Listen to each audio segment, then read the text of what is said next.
Arnold Rothstein had many roles. He had many nicknames to go with it. The Big Bankroll, The Brain, AR. He was the conduit between legitimate business and the underworld.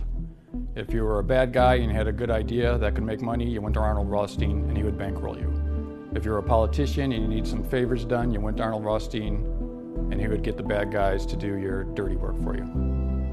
Rothstein was a business magnate. He was smart and foresaw business trends. Most of them ended up being illicit.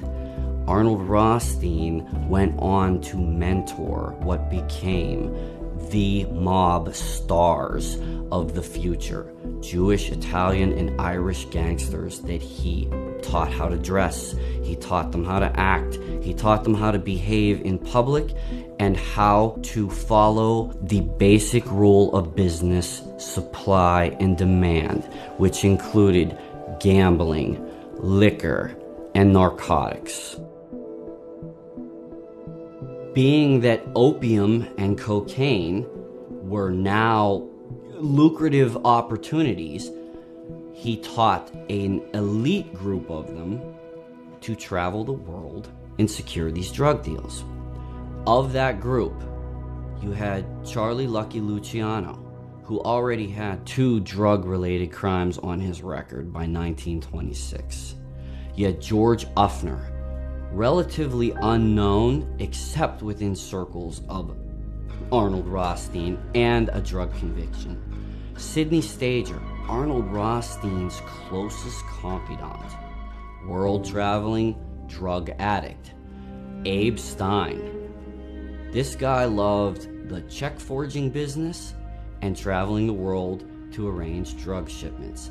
Fatty Walsh, not so much the international traveler, but definitely an intimate of those guys and made money from the drug deals.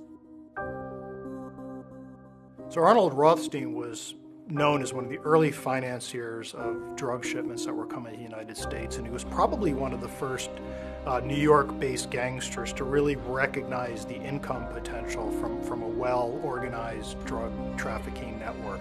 He set some of the stage for a lot of the larger drug trafficking and drug smuggling operations that would follow. In the late to mid-20s, he started organizing these trips over to Europe, to cultivate these heroin connections, because the mafia knew that the Volstead Act was coming. The mafia knew, that alcohol was going to be made legal. And this was how they were making their money. They were getting rich off prohibition. So they needed something to replace that income. And that's what they did. They learned from Arnold Rothstein. They started sending their guys out. That's kind of really how they made their bones in the early days of organized crime before they went on to these big stellar careers as mobsters and mafiosos in pop culture.